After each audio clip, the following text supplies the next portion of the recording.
21장 페르시아 제국 양치기가 된 왕의 손자.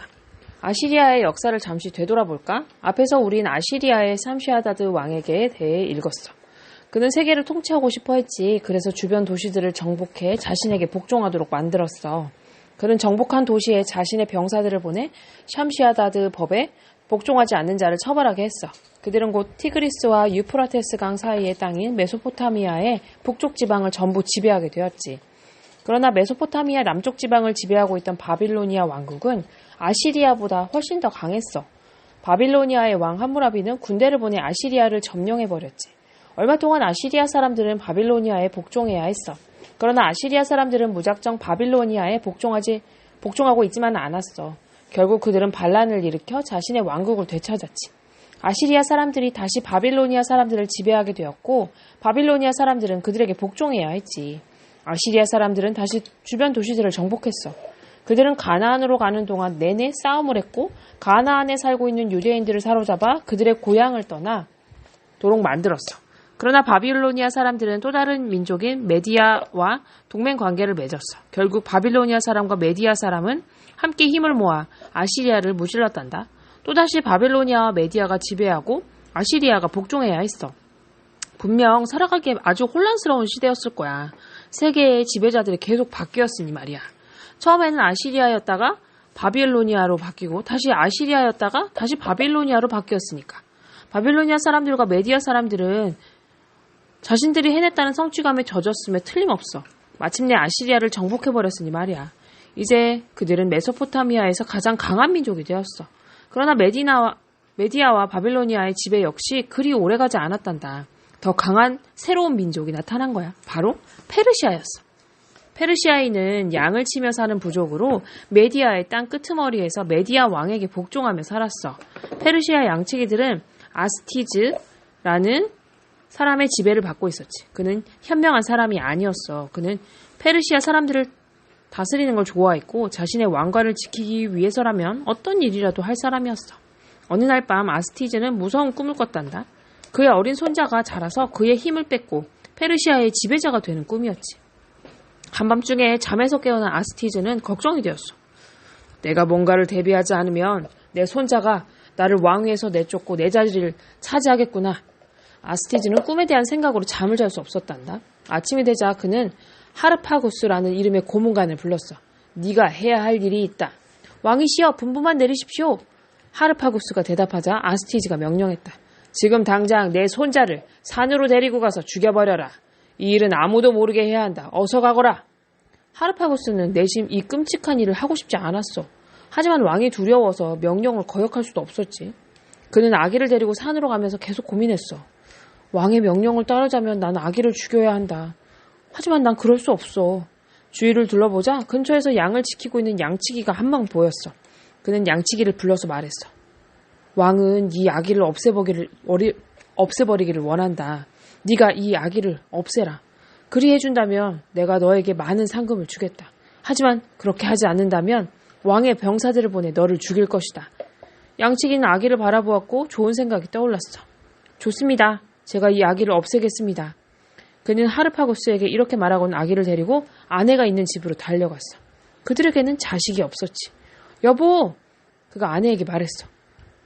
신들이 우리에게 아들을 보내주었다오. 이 아이를 우리 자식처럼 키웁시다. 그의 아내는 기쁨의 눈물을 흘리며 사랑스러운 아기를 품에 안았어. 그리고 양치기는 아기 대신 염소 한 마리를 죽여 자신의 손에 피를 묻히고 하르파구스에게 달려갔지. 당신이 말한 대로 했소. 양치기가 말하자 하르파구스는 아스티즈에게 돌아가서 아기를 죽였다고 고했어. 그러나 양치기 부부는 아기의 이름을 키루스라 짓고 산허리에 있는 그들의 집에서 키웠지. 키루스는 키가 크고 건장한 청년으로 자랐어. 그는 다른 양치기들보다 빠르고 영리했으며 또래 아이들보다 머리 하나만큼 키가 더 컸어. 어느 날 양치기는 키루스에게 양을 파는 일을 도와달라며 마을로 데리고 나갔단다.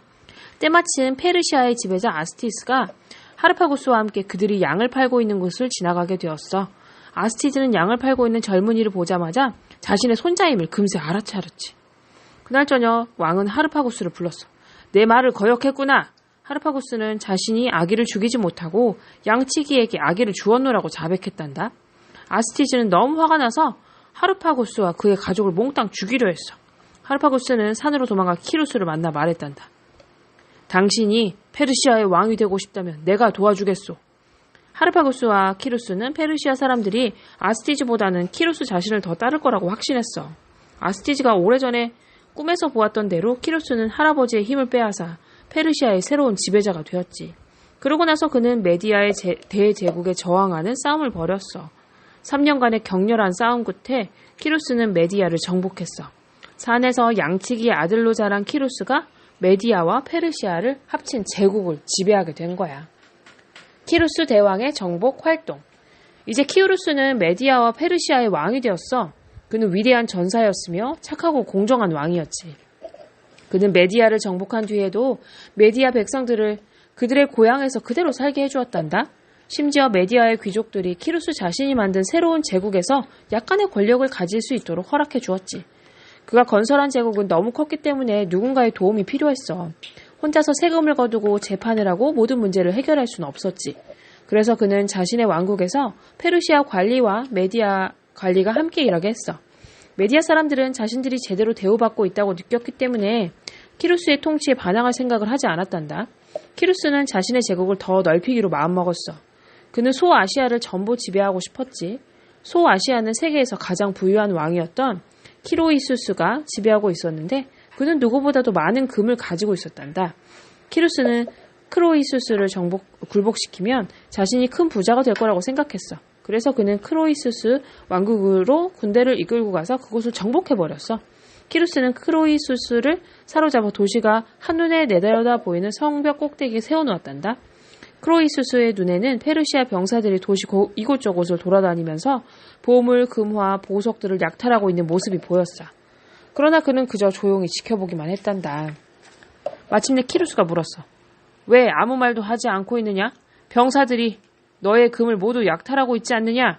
아니요, 그렇지 않소. 크로이수스가 대답했어. 이 도시는 이제 당신 것이오. 그러니 저들은 당신 것을 훔쳐가는 것이오. 키루스는 이 말을 듣고 즉시 병사들의 약탈을 멈추게 하고 훔친 금을 모두 가져오게 했단다. 키루스의 군대는 다시 동쪽으로 향했어. 그렇게 그들이 인더스 강까지 진격했단다. 이제 그는 소아시아와 인도 사이의 땅을 모두 지배하게 되었어. 페르시아 제국은 커질 대로 커졌지. 키루스의 정복은 여기서 끝나지 않았어. 그에게는 가장 큰 적이 하나 남아있었지. 바로 바빌로니아야. 바빌로니아 사람들이 오랫동안 메소포타미아를 지배하고 있었다는 사실 기억하지? 바빌로니아는 오래되고도 매우 강력한 왕국이었어. 키루스는 티그리스와 유프라데스 강 사이에 멋지고 비옥한 땅을 모두 지배하고 싶었어. 그러나 바빌로니아의 군대가 페르시아의 군대보다 더 막강하다는 것을 그도 알고 있었단다. 그렇지만 키루스는 바빌로니아를 정복하는 데 유리한 장점 한 가지를 가지고 있었어. 키루스는 어질고 공정한 왕이었기 때문에 페르시아 사람들이 그를 좋아한다는 점이었지. 그러나 바빌로니아 사람들은 자신들의 왕을 매우 싫어했어. 바빌로니아의 왕은 백성들에게 지나치게 많은 돈을 거둬들여 자신의 사치스러운 생활을 낭비하는 폭군이었거든. 키루스는 바빌로니아 사람들이 자신들의 왕에게 완전히 넌더리를 낼 때까지 기다렸어. 그리고 마침내 때가 왔지.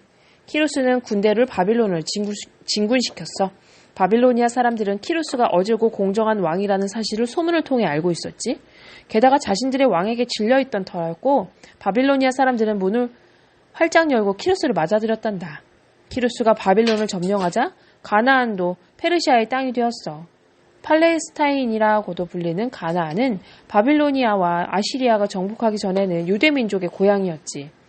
바빌로니아 사람과 아시리아 사람들은 유대민족을 그들의 고향에서 쫓아냈어.